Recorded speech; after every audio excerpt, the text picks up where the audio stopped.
Hi, my name is Greg Lehman. Welcome to Moonbeams. Today's guest is Mark Danowsky. Thanks so much for joining me. Thanks for having me, Greg. It's a pleasure.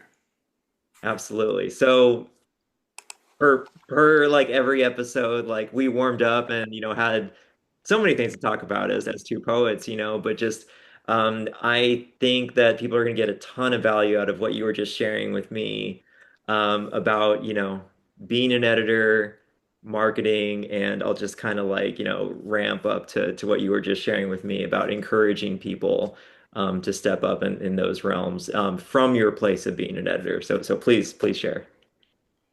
Thank you.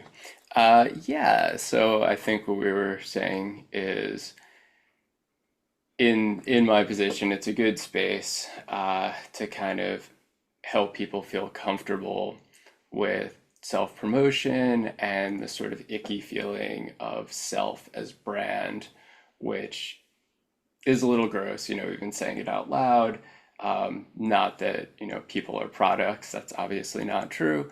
But the basic idea that these days, and this isn't new, that writers, poets, artists, musicians too, I think a lot of the time, need to really promote their own work, and that we kind of just have to get over not feeling good about self promotion. And there is a sort of sidebar there about branding, which I do think is interesting, um, and how much, like, not that people don't want to pigeonhole themselves, but at the same time, like, what your sort of like brand identity is, like as a person, or, in, the various slashes people have, like, in their bio. But yeah, I guess like as an editor publisher, just the positions that I hold, people ask questions, and I feel like I'm in a good place just to be encouraging and to say, like it is okay to do this. You should be out there telling people that like you have a book and you would like people to buy it, and you have work that you want to share and you want more readership, and it's perfectly okay to, you know, to do that and not feel guilty that like you're putting yourself out there. So actually, it reminds me of like many years ago. I was probably like early 20s, and I wish I still had this, but I sent a letter to Billy Collins, saying how I was like not super confident, basically. I'll say here that clearly that I wrote a fan letter. It's obvious that Billy Collins was a bit of an influence. Um, but I was like, like I don't know about my sort of caliber of being a poet, and I feel like there's a lot of noise out there in the world, and I don't want to contribute to that noise. And he did write me back. Um, and it was like the back of like a signed like broadside kind of thing. And so this is somewhere in my mess of writer things. But he basically was just like, no, like you just have to understand, like your job is to write things and put it out in the world, and like you can't worry about like how it's received. Like that's not what you're supposed to focus on. Like if you're a writer, you write and you share. And of course, that's like the right kind of mentoring advice to give someone, is not to be like, yeah, you're right. You know what? It is a really noisy world out there, and like maybe like you should make yourself small and like not try to contribute to the conversation. Like, of course, you're going to tell people like make yourself heard, try to contribute to the conversation. So see, there we go. From Billy Collins, much better than coming from me. Well, it did come from you right now, and you paid Yeah. it forward, and I love how that is always catching. Like I talked to another writer who had that a similar experience with a different writer, and I love that because like that like that's going to carry, and you've carried it to other people, and hopefully this carries to more people too, and they'll just keep it going because yeah, if we start to worry about anything like that that kneecaps the process and the self-belief that we should have as artists. And I love that you're doing that, Mark. Like, thank you so much. Absolutely. Beautiful, beautiful. So, getting into the other questions here, what is exciting you most about poetry at the moment? So this is a tough one. We're at a strange place in the world of poetry. Um, Specifically thinking of AI and how daunting that is. Like I personally experienced just a lot of AI despair recently. Um, I've tried to kind of prevent myself from becoming too much of like a doomer on the subject, though it's definitely it's definitely getting to me at moments. So I have some rough days based on things I read, but that's like a whole rabbit hole. And if people look at my Substack, they'll they'll see that occasionally I sort of fall down the rabbit hole of just AI doomerism. Um, yeah, that's a solid question of what's exciting me. So I think the evidence is really what gets published in OneArt. Um, Outside of what I read for OneArt, I do read some poetry still, but primarily I read nonfiction when I'm not reading submissions or work that's like somehow related to OneArt, like either books people send me or material that people like like ask me to review or like read and consider writing a blurb for. So there's always so much to do related to OneArt and then also work that I do as a freelancer. Um, so I have like a consulting company, First Craft, VRSCRFT. And then I do also do freelancing through Reedsy.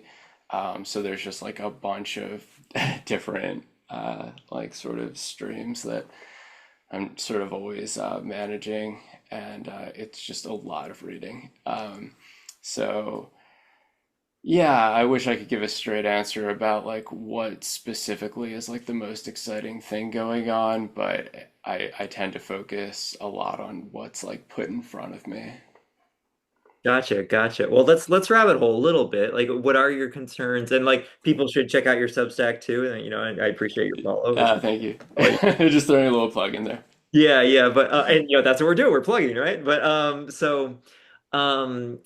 yeah. I mean, I did talk to another guest about this, and like, this was an instructor who's seeing like just work come through and how you can't really prove.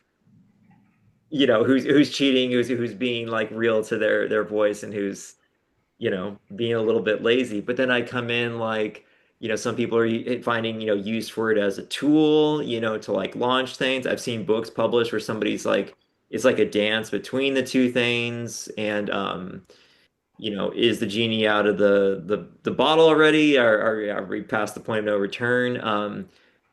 I always come back with art being a lifestyle. Like, the products, whatever, however the product comes about, it's immaterial to this lifestyle and this community and the discovery that you find in art. But I'm curious, like please take us down that rabbit hole where your concerns are. Oh goodness. I like what you said about art as lifestyle. I'm on the same page there. Absolutely. Uh, Lost the train of thought there. But yeah, no, I think that as like a sort of related thing, I feel like artists are tastemakers, and so kind of like your own personal style and like how you move through the world is just something to be embraced as an artist type. And artists really need to not care too much about I mean, we're all exposed to the cultural zeitgeist, but like artists should be trying to do their own thing like a little bit and not be like completely just aligned with what like everybody else is doing and having some level of almost like just like holes in your knowledge base about like everyday pop culture and things is like super normal for an artist person and not weird.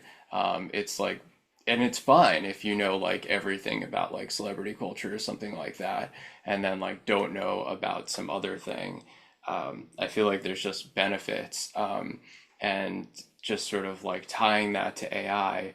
one of the things that this is like hopeful about the fear of AI kind of replacing human creativity, or being able to write like us or whatever, like, is our frailty is like kind of the reason that like it's sort of a benefit in that way, is that like uh we are totally imperfect, right, to err as human.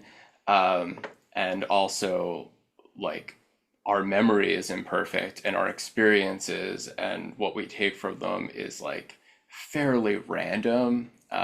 Here's like just a totally trivial thing. So like my wife and I took a very brief trip to Boston, and like my main memory that stuck with me was having a boba in their Chinatown, which is like basically irrelevant to anything. And so like, like an AI algorithm currently, right, what we have is like chatbots, and then like sort of these like low-key agents, so far as we know, at least, unless we're going to get into conspiracy theories.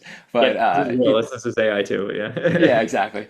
Is they, like they would obviously come up with a much more like meaningful thing. Like they would be like, oh, well, like the fact that you had a boba, like that doesn't, what are you talking about? That has nothing to do with Boston, and like isn't really like an important thing like in this trip. Like we were there visiting her extended family. And so yeah, I think that's like just kind of a bizarre example of just like how humans and like human nature is kind of like interesting. So I would expect, related to that, that like um, there'll probably be a resurgence, almost definitely, in things that are like very tactile and that like involve like, like what humans can do, like sort of like physically, you know what I mean? Like proportional, like they say, like we build buildings the size we build them because of our stature and things like that. Like otherwise they would be enormous if we were like larger animals, or smaller if we were like, whatever, if we were much smaller. And so like that all, anyway, that's sort of my pitch for like, okay, like humans, assuming that there isn't like an AI takeover extinction event, that like we can still do like pretty cool stuff. The extinction event style thinking, that concern, is there's so many different variations, but if you read the story, and it is a story, it's like speculative futurism, uh, is like AI 2027, and the people behind that. And there's a great podcast that the Center for Humane Technology, Tristan Harris, does. And he just interviewed the writers of that story, who are like talking about AI futures and concerns over just like the path that we're on, and like how fast we might get on the bad, like we're sort of on the bad timeline as it is, but the hope is basically that we can slow it down. And unfortunately, like that's limited up to sort of everyday citizens, unless like we really band together to try to like put like a big pause on the whole thing. Forget exactly what you were referencing, but like you said something about like the genie kind of being out of the thing. Like we're not like, it's like a Pandora's box thing. Like we're not gonna, humans never give stuff back, right? So like once like the internet got faster, like we weren't gonna go back to dial up. Like, so like what we need in our life is more friction. Like things have gotten too seamless and easy, and that's like part of the reason why we have problems in certain respects, is like Instagram is extremely smooth, right? And so just like scrolling on there is very mindless, and it's very much what Neil Postman talks about, and amusing ourselves to death.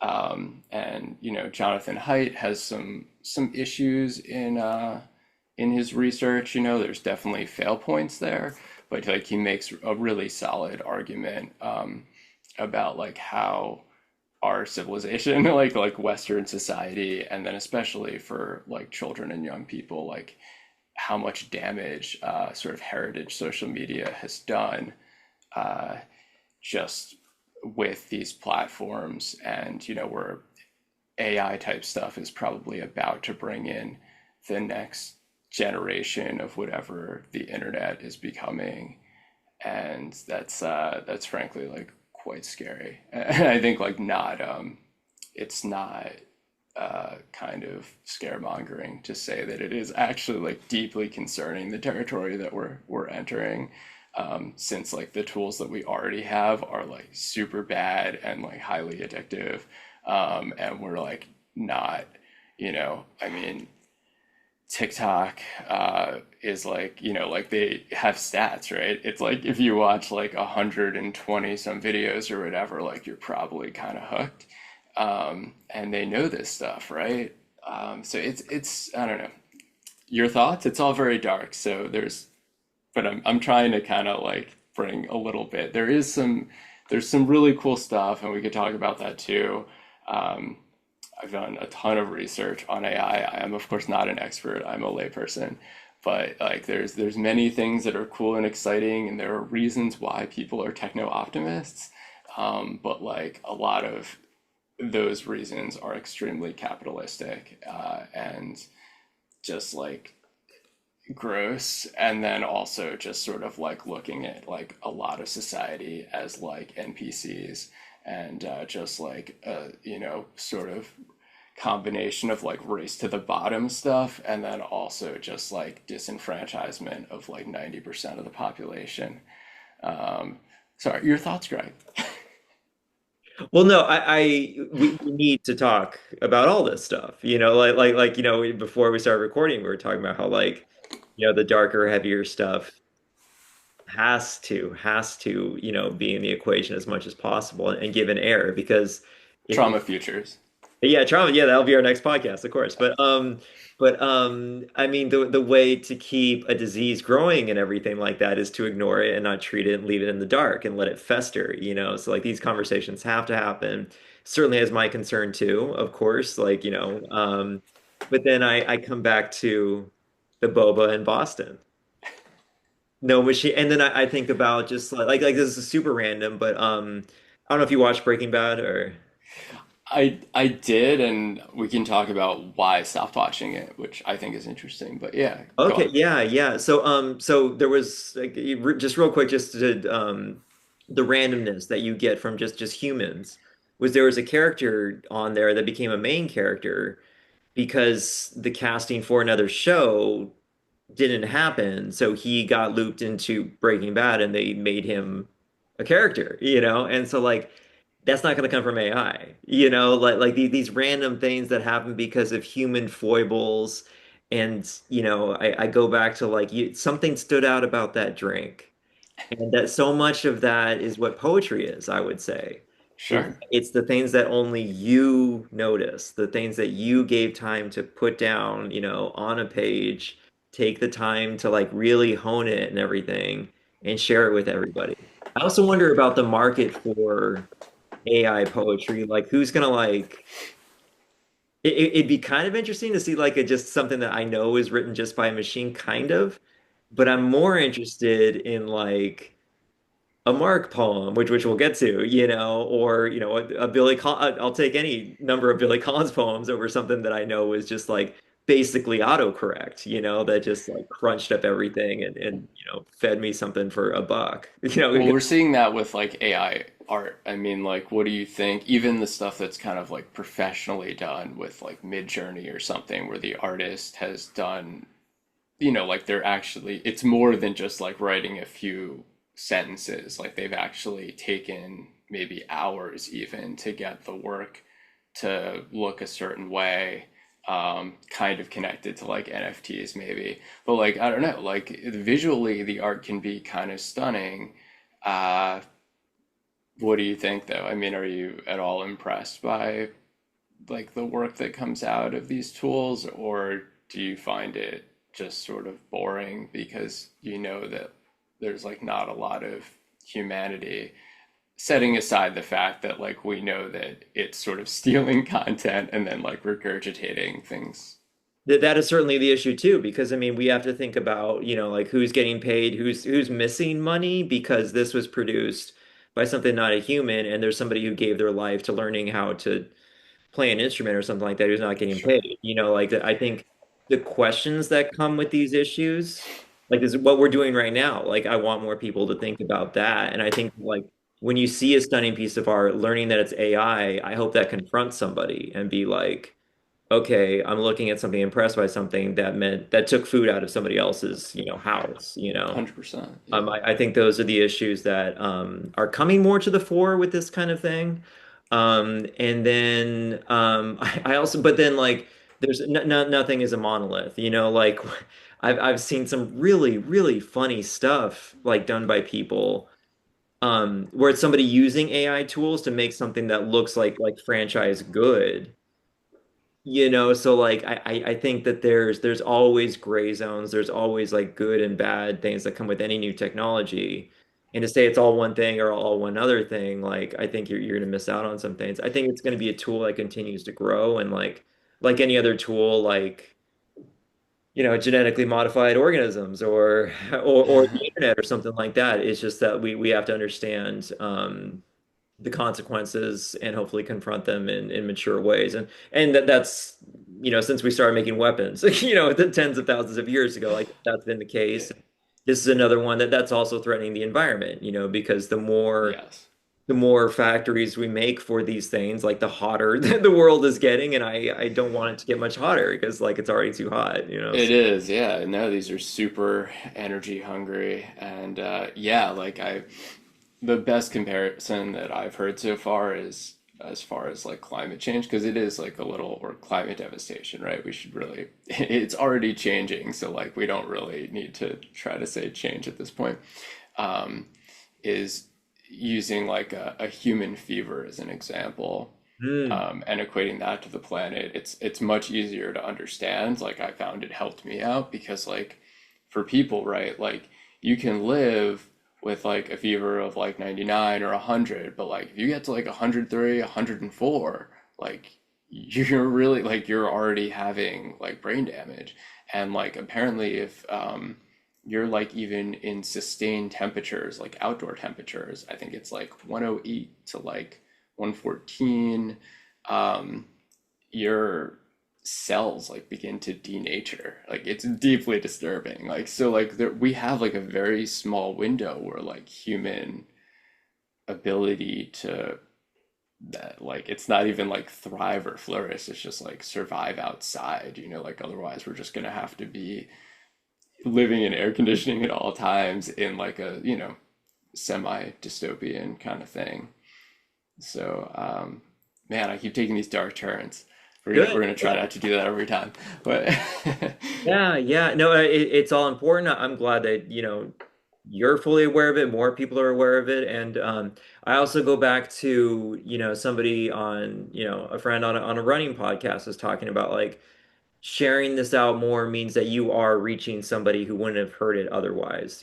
So like talking about this stuff more, making people more conscious of what like their choices do have like very, very practical outcomes that are hurting people or helping people, hopefully. So I appreciate all the points for so sure. you mentioned podcasts, which we Yeah. talked about. I'm a big fan. And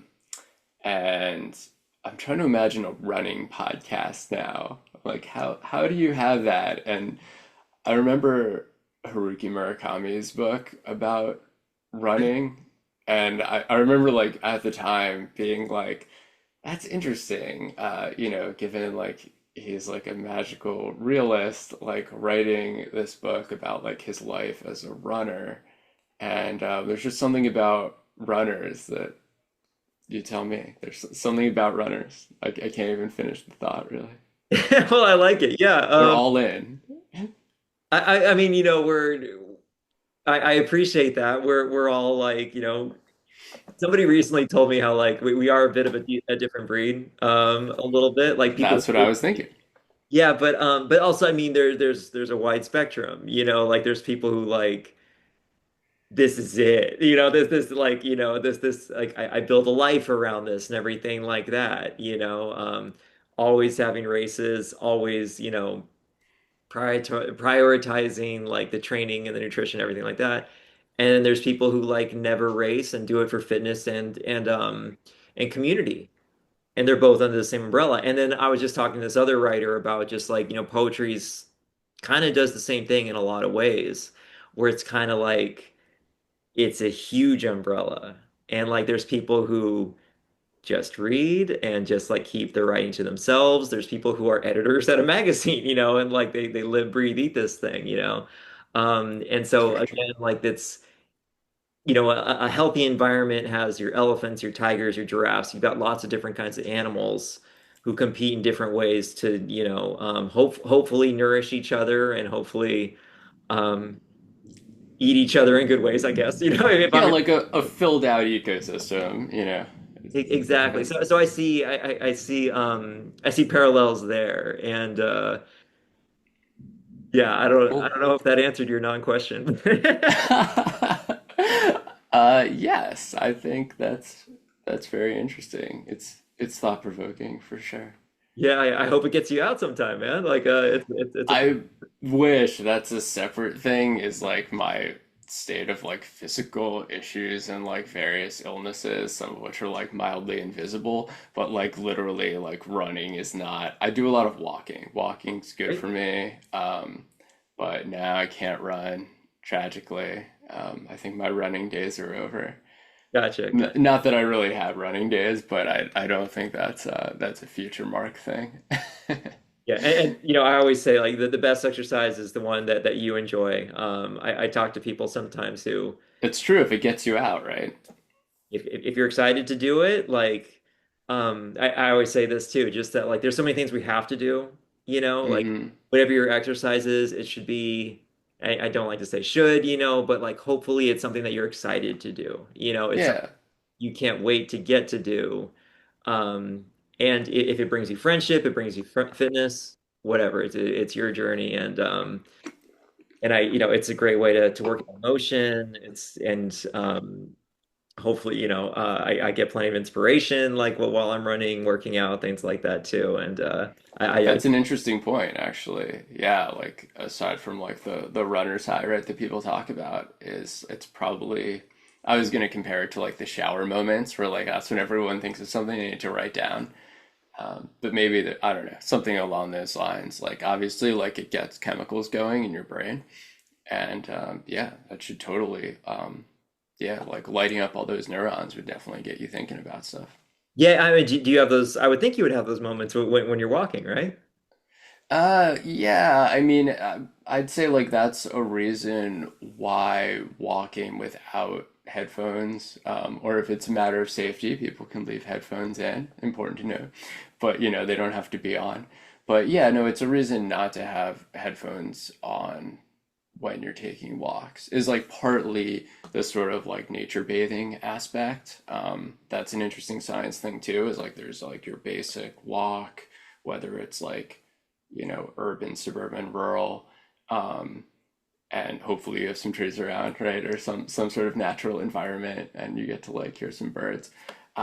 But then there's like next level of sort of like being in like a park or like an arboretum or tree preserve where it's like kind of cultivated, and then you can go like deep nature, and there's like totally different level of effect on the human psyche, allegedly, being in these different spaces. But I certainly find uh, big differences for me as far as like what that does for my headspace and level of anxiety and yeah, just sort of thinking in general. But yeah, walks very healthy, and walks where you're kind of just like letting yourself and your body just breathe and like kind of be embodied, as opposed to just transporting yourself, even with like music. And like my temptation is always like to throw on some sort of quasi educational podcast, because this is like part of my personal uh, version of Emerson's American Scholar that I've like embraced. As I don't know, it goes back to right post college. I think I immediately was like, all right, I need some sort of like personal game plan here to like kind of keep myself like sort of as like a forever student and like sort of always learning things. And so I sort of adopted like my version of what I consider like the Emersonian American scholar. And yeah, part of that involves just like, you know, ways to sort of continuously further education, and not just in the way where it's like, oh, I did this thing that I can add to like LinkedIn as like I did this webinar, you know? Love it. I absolutely love it. And like I was gonna wait to get into the poem, but it just feeds in too perfectly to what Okay. you're describing here. But just so normally like, and there's no normal on this like series. Some people are calling it podcast video series. It's Moonbeams. It's what it's going to be. But Sure. normally, like I've been asking people to share a line, and I wanted to flip things around here and read you a poem that I love by you, Mark. I love this poem. But it's called Thank "No Sanctuary is an Island." Realizing I have not taken note of a single bird, I remove my headphones, letting in silence. It's pretty perfect, and it goes along so well with what you're just describing here, about did you call it nature bathing, or what was it? you. Well, that, yeah, that is a sciencey term. I'm glad I practiced what I preach. That's good. I forgot that was in there. Um, but yeah, I guess so.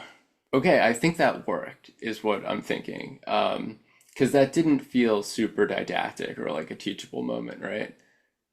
Hopefully, like as a poem, I'm hoping that didn't sound like I was being didactic.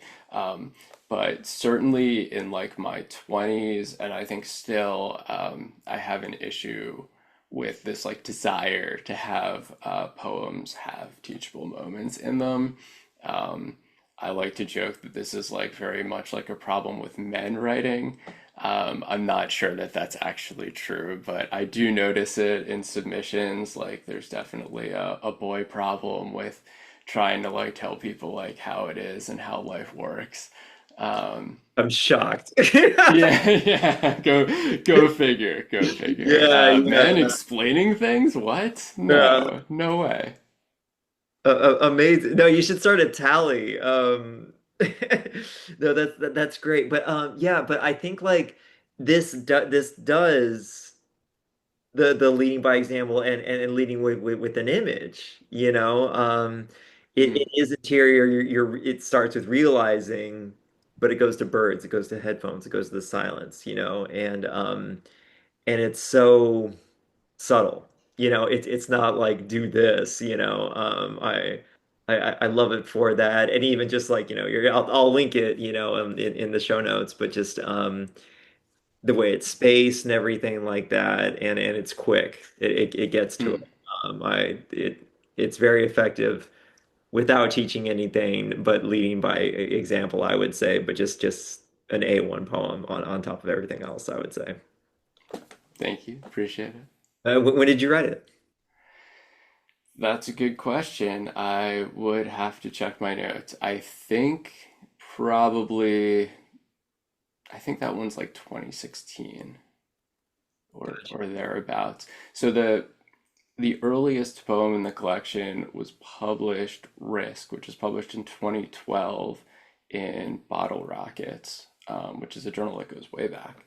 Mhm. They published like Beat era people. Um, and yeah, that's part of why the collection's really like interesting as the author, I suppose, is it's like this amalgam of all these works that were published like over a decade ago and some just like way back, and it's like I know that person, but like I'm not that person. And so I have an idea of what Take Care is. I guess I can hold up the book. Yeah, there you There's, go. there's The my whole thing. promo. Yeah, Yeah, exactly. So, so like I have a sense of what the book is, but it's not, I don't know, it's not exactly what I have. Like I've tried to sort of write out for myself a few times, like what I think like the story of Take Care is. And I think like part of what's strange to me about it, is like what isn't in the book. So like conceptually, like when I think about the text itself, like my mind is full of all of these notions of like what would be in a book that's about the trajectory of my life and concepts of like caregiving. And it turns out that's really a different book. And like some of what I expect to be in the book isn't on the page, it's not off the page, or between the lines. Like I haven't actually written that other book, and I'm not really entirely sure that I will write the other book for myriad reasons. Partly just like some of it is sort of like the question of like, is it my story to tell? Like a right to write kind of thing. So there is, yeah, there is like a, I know that's like a mean thing to do is to like lead something that sounds interesting and then be like, I'm not going to talk about that though. But there, yeah, it feels like there's a different thing that I didn't do and haven't done, and I'm not sure that is appropriate to do, which is just like it. I don't know. I mean, I think writers have to make those decisions, and I think my pivot there is people often tell writers that like the thing that they really need to write is the thing that they've been avoiding, right? Um, or like if it's about trauma or just whatever, or like mining your personal life and dealing. I don't know. If this is actually I'm not gonna tell people therapy ideas, but just the fact that, you know, people should be addressing this kind of stuff in their writing and that it's almost like a requirement. And certainly if it's cathartic to write it for yourself in like a journal way or like a diary, absolutely like getting the words out on the page, especially if you do it longhand, like there's lots of evidence that that's very therapeutic, just like head to arm to page, as opposed to typing. But even just typing it out, really good, trying to get it out of your system, totally different thing whether you want to put stuff in public that's like about your personal life or your family. Um, I have like kind of strong feelings on that, about people like really having a hard talk with themselves about like what's actually worth it for your book. So, like, at the end of the day, right, a book is going to be on your shelf. And that's like the main thing. So, like, you should be happy with the book. Um, so that's an important thing, like, just sort of like there's sort of a period on that.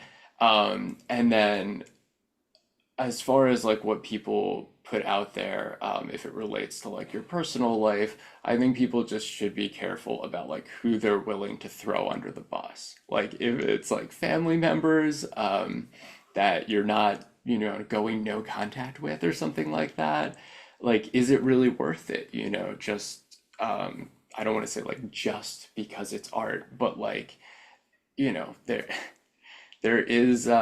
are other aspects of life, right? And I think it's important that people work out parameters for themselves on like what's worth it. Like there are personal risks to putting work out in the world, and you know, I don't know that like everything is like necessarily worth it. That's certainly, I'll say this is certainly true of people that work in like the neo-confessional mode of poetry. You know, if you're writing abstractly, and like people aren't really going to know who or what you're talking about anyway, or like if you're guising the work in, say, like myth in some form, or, you know, instead of memoir, you're writing autofiction that's like many steps away or like highly fictionized. In that case, you know, I think like maybe you can escape some of that, but that's like, you know, it's another reason to explore mediums. And that sort of leads to a thought that like I have a sense that like if I was to do one of the things that's feels very challenging to approach, it would almost certainly be a hybrid text. Because I don't, for one thing, I don't think poetry would be the appropriate vehicle for it, because like poetry operates and dwells kind of a lot in mystery. It sounds a little Emily Dickinson, but I think there's truth there that poetry tends towards the mysterious, and poets have a habit, some might say a bad habit, of obfuscation. Um, and that's kind of part of it, like Richard Hugo says in The Triggering Town, that like as soon as I'm gonna butcher this quote, but like as soon as language seeks to like solely convey information, it is dying. And basically, the premise being like if you're just doing like straight journalism, that it's not particularly poetic, right? At that point, like you're not really writing poetry, like you're sort of like writing an essay and just like speaking in plain speech and losing and I think that's why when people say like something is prosaic or that it's like too prose like, or for basically my entire poetry writing life, like I feel like I've gotten a lot of criticism about my work being overly narrative, and not lyric enough, and not having enough imagery, and being like just over reliant on the storytelling aspect or like the ideas, because I'm very much an ideas person. And I think those are all accurate criticisms. But I realized those were like 10 different things together.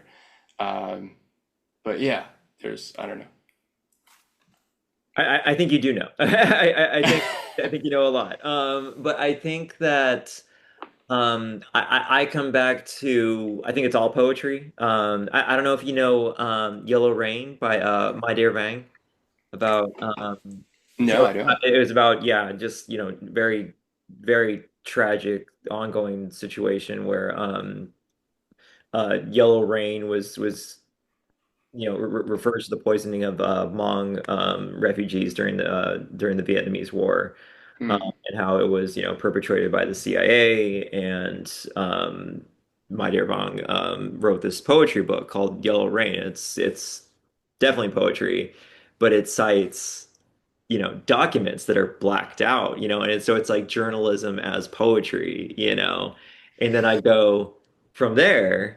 I also go to the Instagram poets, and like Yeah. there's such a range, so like to say something is it can't be handled in poetry or is better to be, a straight memoir or something like that.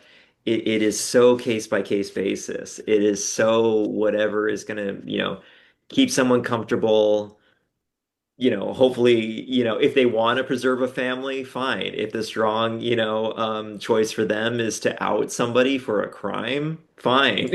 Please, if it's, it's so case by case basis. I never want to say what is or isn't something else. And I always come from a place of encouraging someone like, hey, if this doesn't feel right for you, don't do it. If it does feel right for you and challenging, but maybe you don't share it publicly someday, that's your journey, like um it's gonna be what it's gonna be. And I know you'll make the best choice for yourself in terms of what you're describing here. And I Thank appreciate you. generous even speaking to it at all. It sounds very, very personal and deep. So I appreciate what you're sharing here. Yeah, and just to reiterate what you were saying, I 100% agree. Not others have said this, but if someone calls it a poem, it's a poem. I definitely go with that.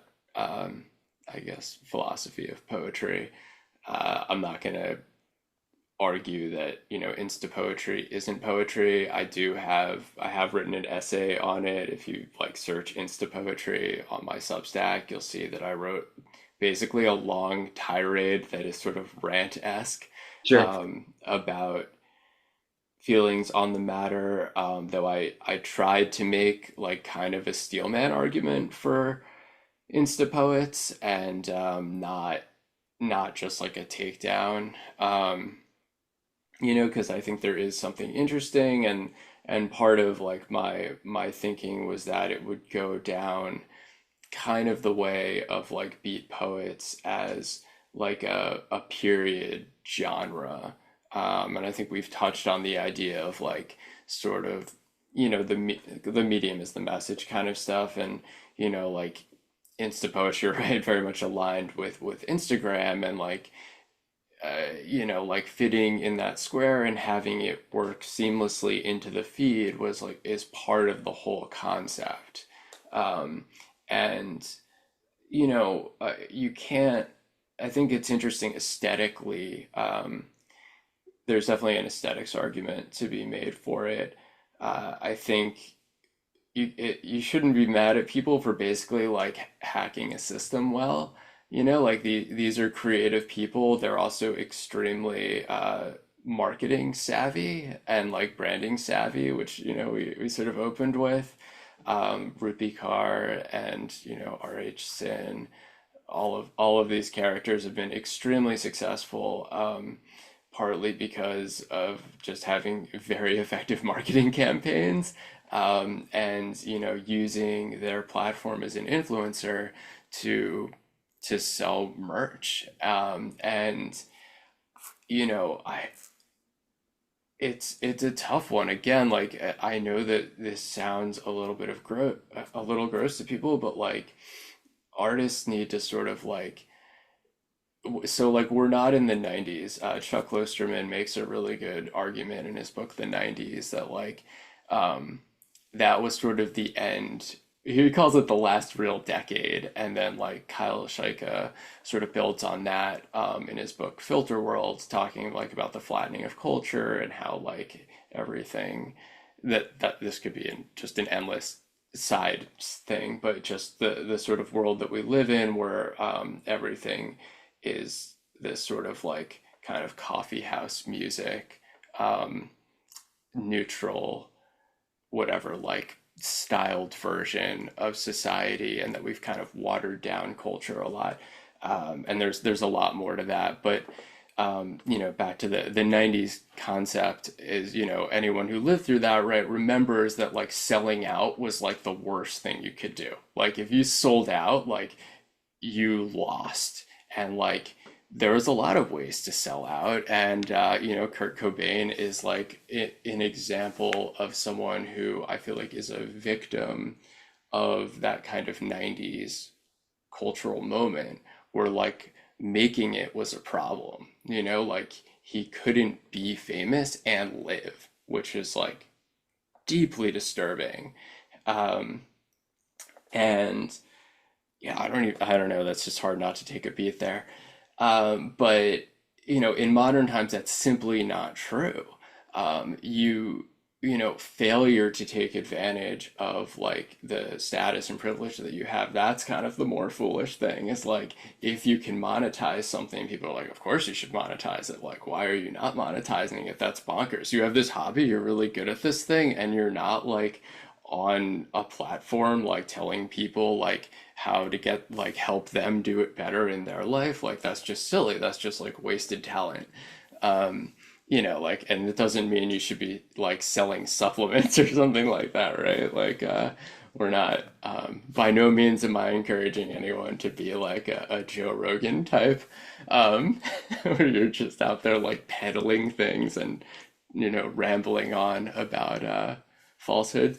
But yeah, I mean, I think we were like maybe too critical societally of people being creative in how they make money off of, specifically off of like their art and things that are sort of like art adjacent and the marketing and branding associated with it.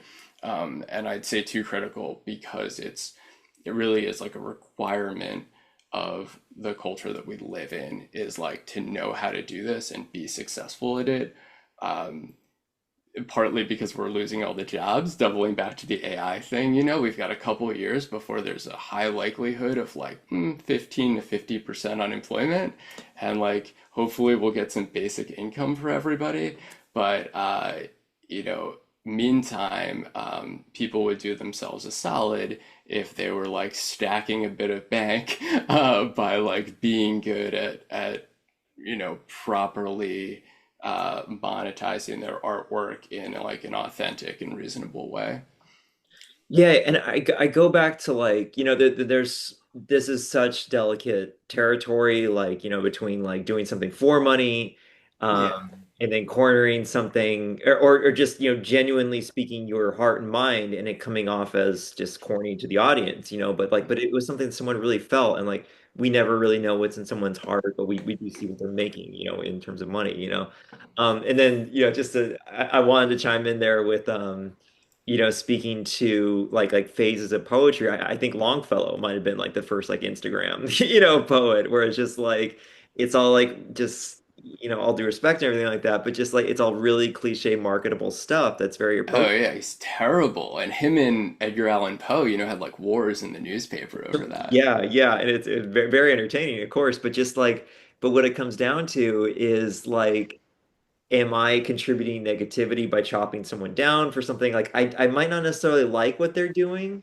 but they're making art, they're encouraging people to make art, they're nonviolent, and the more of us are making art, I think the better, regardless of if I like it or not. And then in terms of the monetization part, I was thinking about like I was talking about to a friend who is at a point where he's, getting money for, this art that he's putting out, but it's very select. If he doesn't put out this certain genre in this certain medium, he doesn't Mhm. make as much money. And so that's where like I come in. If that becomes a concern, that's definitely a red light. It's like, no, like you have to do what's true to you. Like, everyone on your own journey, but like do what's true to you. Don't be beholden. Don't get pigeonholed. Like, I just have to do this because it's making this much money because our souls are huge. Our souls are many universes, and giving air to all of them is what art is, I believe. And like, if that's going to get sectioned down by like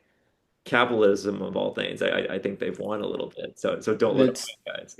And go for right. Yeah, no, I think we're on everybody. the same team there. That is a troubling one. I get asked often about like people's opinion on agents, and that I've asked other people, and anyone I've asked either has told me a story about where they briefly had an agent and then it wasn't good and they had to get out of it. Um, or these are poets, mind you. Very few poets have an agent or need an agent, and then people that have told me that they do, it's because they've been successful in another genre, or they have speaking gigs that they go around, which I'm admittedly jealous, and I think that's like very cool to sort of like go places and get to speak and have IRL conversations, and engagement with people.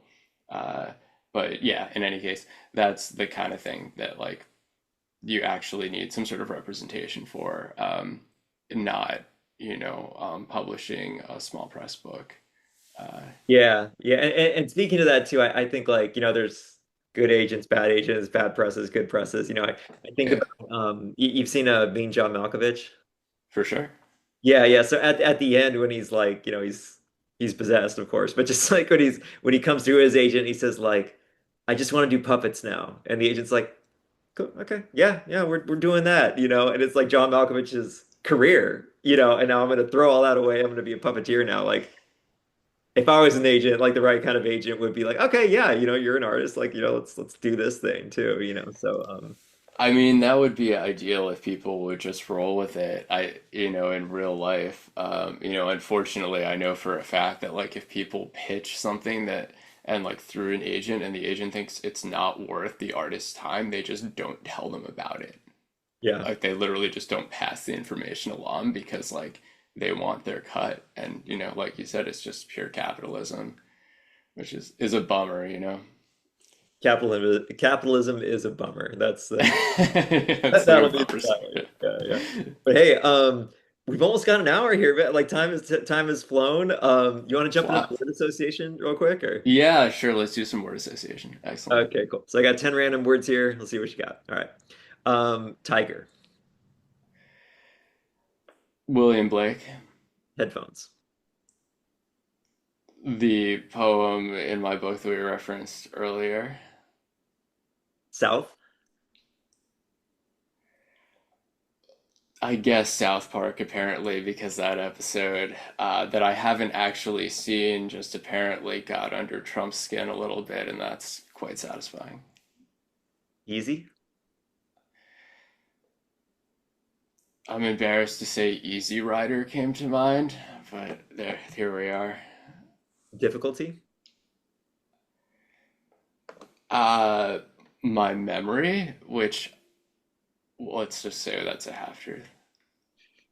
City? Well, I thought of The City by the 1975, which is one of the tracks that I'm like currently playing like on heavy rotation. Water? Uh, David Foster Wallace's commencement speech, This is Water. Elephant? I guess the elephant in the room. Donkey? I have a poem about burrows that's like one of those darling poems, and it has not been published, but it's like the poem that I've written that I'm like most anxious to get published. And I think all poets can relate to that feeling where like you have something that you think is good that you will not give up on. And like no matter how many times other people are like, nah, it's not really anything, like you're just like very committed to it. And hope. Obama, you Beautiful. know, and let's just say that it's important to note that if there's an attempt to change the number of term limits, which has been posited at one point that like perhaps, if you haven't served 2 consecutive terms, then Trump could run a third term. It's important to be clear. That means Obama could also run a third term, and we know who is more popular. Amazing. Amazing. Well, thanks so much for playing. And then yeah, we'll dip into recent upcoming publications of yours that you would like to share, direct people to. So I guess I'll mention my Substack again. Stay curious. And what is really coming up for me? I I have a couple works in progress that I'm kind of excited about, but I don't know when they will turn into things. There's a book of aphorisms that I've been working on for years that I would love to see out there, and I it's like the first time that I felt like maybe I could use a residency, which is an interesting thing for I think writers to reflect on is like using the word need there is like what dedicated time and space to kind of do the ordering of that. Also, as a side there, there's always like there's not a ton of presses or precedent for modern aphorisms, which really falls into the philosophy category. So, people tend to think of like Nietzsche and, like Schopenhauer and, like Kafka did them. Uh, Camus in his notebooks has some stuff that's sort of aphoristic.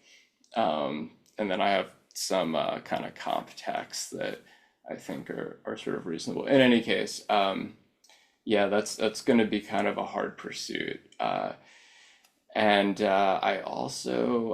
interested in putting together a book of haiku, um, which also seems like a very strange thing in a way because I don't typically think of haiku as something that one collects in a book.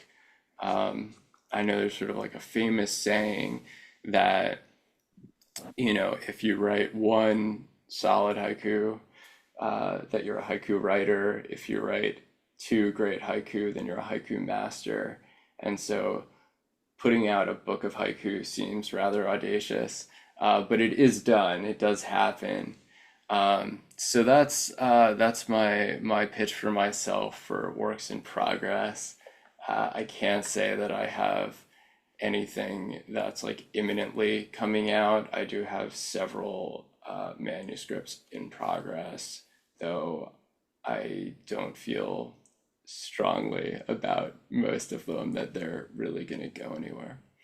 Um, but yeah, hopefully, hopefully exciting things to come, and a lot of that will have to do with One Art, a journal of poetry.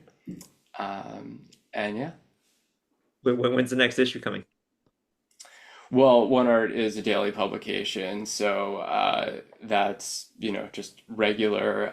We also have the upcoming August reading, which is Sunday, uh, August 17th, 2 p.m. Eastern. There's an upcoming workshop with John Sibley Williams and there's a few exciting things on the horizon as far as workshops and readings that will, sort of trickle in as I post information about them on the website. I'm not really sure what my internal reasoning is for not just putting things on there earlier, because I often have the information and just for some reason think it's best to sort of wait until closer to it happening to make it publicly available. Again, like AI, AI would probably just do that, but humans have their weird subconscious reasons for why we do or don't do things.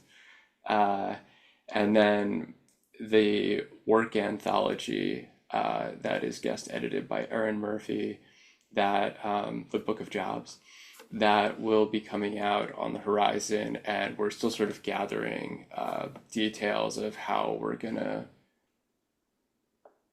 sort of how it's gonna come together presentation wise. So there's it'll be exciting though when it happens.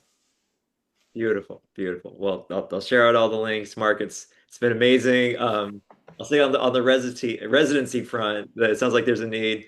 I think we should get an apartment. I think we should. I love it. But no, you've been very, very generous with your time and energy, diving us into all kinds of rabbit holes. It's been an absolute pleasure. I feel like we could go another 3 hours. But yeah, just thank you for everything you're doing, what you've made, and for what you do to continue to add to the poetry community. It means a lot and is appreciated. Thank you, Greg. I appreciate it. It's been a pleasure. All righty.